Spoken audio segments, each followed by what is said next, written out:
everybody, it's Dr. Rick.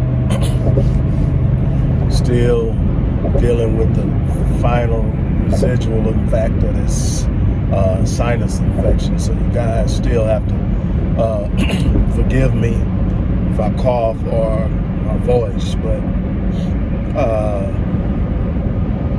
definitely a lot better than I was a couple of days ago. Anyway, before I get started, I want to remind everybody that we are doing some great work when it comes to socializing young black boys, young black girls as well. My wife, that's her area of specialty, and obviously I contribute my expertise. She works with Ghettos, Forgotten Daughters, and I do Black Men Lead. We are in the middle of a fundraiser. There's so much work to be done in the community. Every time I look up, there's something going on. There's so many things. We had a talk with Dr. Michael on the teachers this past Saturday. He is the founder of the Fort Pierce Athletic Academy, and he's doing so much in the area of education, which is, one of my pet peeves, the miseducation of black youth in America.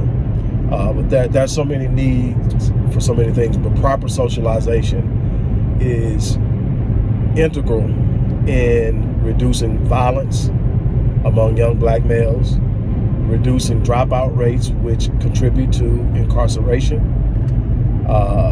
criminality, intimate partner violence, intimate partner homicide.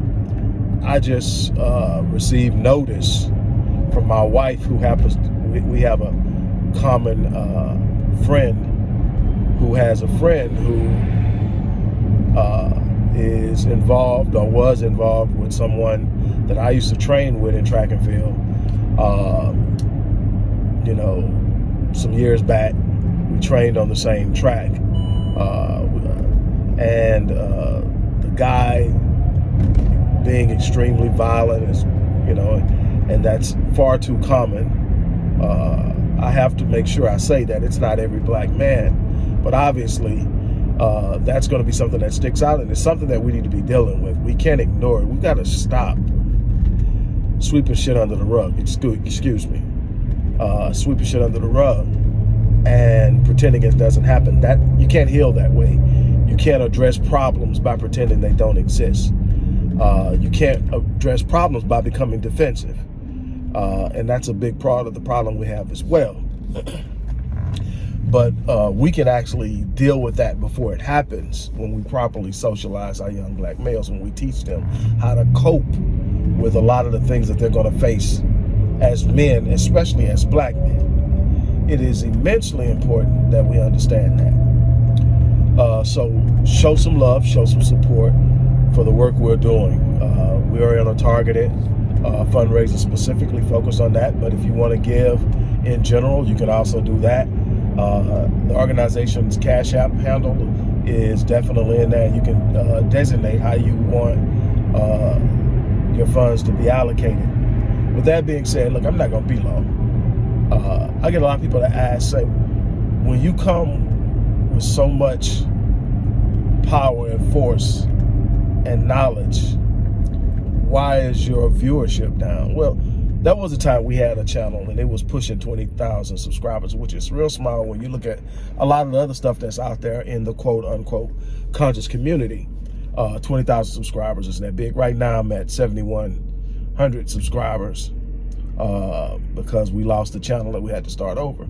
And some people just never came back. And so people ask me, and my response to this is the first and number one reason why I don't have large viewership is I'm not performing for anybody. I refuse to dumb down and perform for the sake of getting people excited to like me. When there's a hot topic to talk about, I talk about it and I get more views because the topic is hot. It's trending. But everything I bring is substance filled. It's heavy. It's real. I've spent years accumulating data and information. I've spent years growing my knowledge and understanding, strategizing, building, developing plans and agendas that we can use. When I bring something, it's real, it's to the heart, it's to the point. I'm not here because I'm trying to get likes. I'm not here because I'm trying to get subscribers. Yeah, it would be great to have more subscribers. That's more channel revenue. I get it. But the bottom line is, I don't want to get it not being me. I don't want that. I do not want to get it not being me. I got to make a stop. I don't want to pull over so I can finish this. So I'm going to pull over in this empty parking lot. Chick-fil-A, they don't open on Sundays. So I'm going to pull up in here and I'm going to finish. Then I'll go ahead and do what I got to do. So look, I ain't taking shots at nobody else and how they do and what they do. I think some people have gone to great lengths and done a great job in building their viewership. And they've done a great job in monetizing what they do. I don't find a problem with any of that. But who I am is a person that when I come to you, I want to share something with you that has a chance to make you aware, has a chance to give you some insight, present to you an opportunity to change some things that you may be doing or help someone change some things they may be doing. But the whole idea of getting up here performing, getting into conflicts with other people on other platforms, going toe-to-toe with people and creating beefs, that's division. That creates divisiveness. Everybody's got cliques now. I don't want a clique. The clique I want are the people who really want to eat knowledge.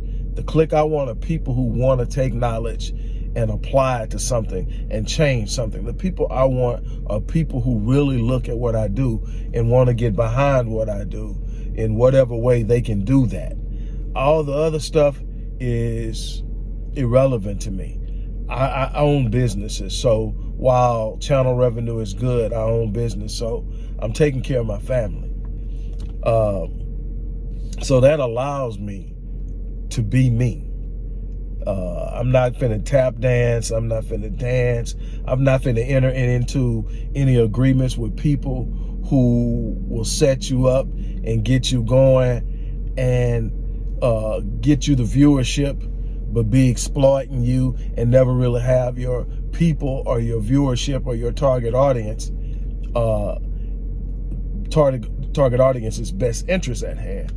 I'm not entering into partnerships for the sake of building viewership and having followers and getting money. I'm gonna build my stuff organic. I'm gonna be as true to myself as I possibly can. The humanity in me is gonna make mistakes, but it'll be just that, a mistake, an error. But I'm not gonna get out here and make choices I know in the long term won't benefit me in the sense of being what I wanna be to my people. I'm gonna do what I can, but I'm going to be true to me because I have children and grandchildren who are looking at me.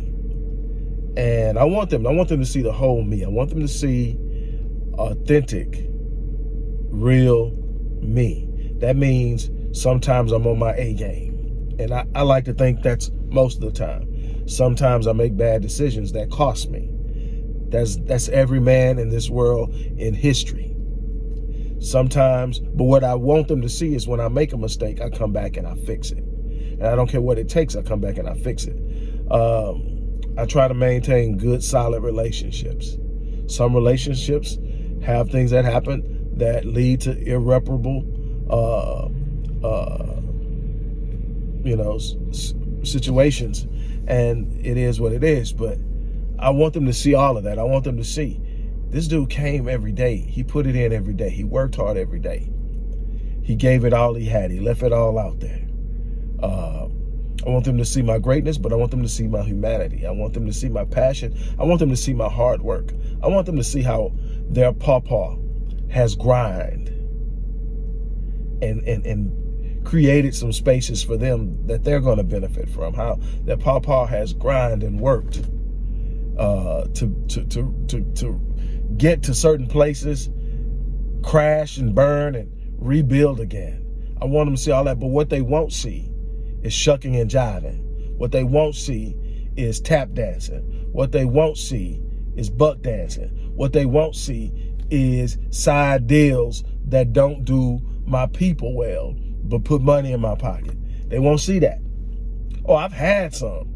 I had plenty of offers. Man, you know, I've had plenty of offers for some major outlets. I got a deal right now where I'm working with someone on a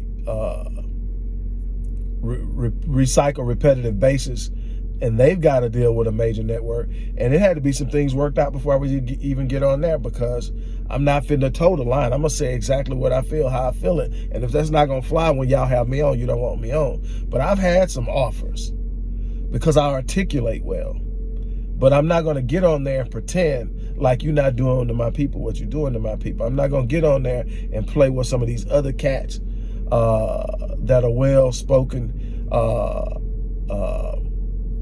credentialed, and everything else that people give validity to, and say something that I know isn't real. So if you can't trust or allow me to speak what I really believe to be true, and it's going to be a short-lived situation, we don't need to even enter into it. And I mean, this would have been great blessings. It would have put me well ahead of my schedule of where I'm going personally for me and my family. But at what cost? See, it's something I was telling my wife the other day. The one thing that I've learned in business is how to count costs. Most people who are coming into entrepreneurship or finance or business or whatever, and they're coming out of an employee mindset, one of the things they tend to do is they look at an opportunity and they ask, how much am I going to get paid? The first thing I ask myself is, how much is it going to cost me? And in what way will it cost me? And then I ask myself, am I willing to pay that price? Is what I'm going to get out of it worth the price I'm going to pay for it? Because you're always paying a price. Even when you're getting paid, you're paying a price. You got to make sure that the exchange is worthy. And that's something that I do, and that's something that I encourage everyone to do. When you're sitting up and you're looking, you got to, hey man, we're going to pay you this to do this for this, but what is it going to cost me? What is it going to cost me? Because my time has a price tag on it. It allows me to evaluate certain things that people try to draw me into. So there's a price tag on an hour, a minimum price tag on an hour. Now, I violate that, but I violate that based on my passion and my desire to help people, not based on any business decision. So when it comes to business, this is what I'm worth or more, depending on what you're asking me to do. So the thing is, the first thing I'm gonna ask myself, how much is it gonna cost me for time? Does it make sense for me to do this? Are they coming at a way that my time is compensated? Or are they offering me money, and when I finish this project, because it's a flat rate, I would have put way more time into it, and I would have got paid way less an hour when you average out than what I should be getting paid, which meant I could have filled that with some other work that I have where I would have gotten paid, and it actually cost me money. But then I'm like, okay, what does it cost me in character? What does it cost me in reputation? What does it cost me in a number of different things? And you learn this. And so my whole thing is, the reason I don't have 150,000 subscribers is because every opportunity I have to shuck and jive and perform and go out there and throw slugs and tear other people down and call people out, all kind of stuff, and start beef to build, online, drama, to build awareness. Every time I get those opportunities, I pass on them. So all you get is what most people consider boring. I come to you, I break down what's out there statistically, historically, scientifically, and I show you exactly how it needs to be done based off of where we're at. And that's how I do it. So in essence, In essence, that's where I'm at. That's what I'm doing. And that's why you won't see me with those large numbers, and I'm okay with that. I'm gonna have to get off here. My voice is really forsaking me, but I just had to answer that because I get that question a lot. I'm gonna be true to me. I'm gonna bring you heat when it's there. I'm gonna address hot topics when it makes sense and it's a teachable moment. But I'm not jumping on stuff just because it's viral. It has to make sense to me to talk about it. It has to make sense that what I'm gonna leave you with when I talk about it is something that's gonna help you grow, something that's gonna make you think, something that's gonna challenge you, not just something to entertain. I'm not here to be an entertainer. And so that's my answer for that. I'm gonna get off of here. Look, don't forget, go to the description box and either click the link and go support us or use our Cash App account for the Odyssey Project and show some love and support the work we're doing in the community. We definitely need it. On that note, I'm out of here. You guys have a great day.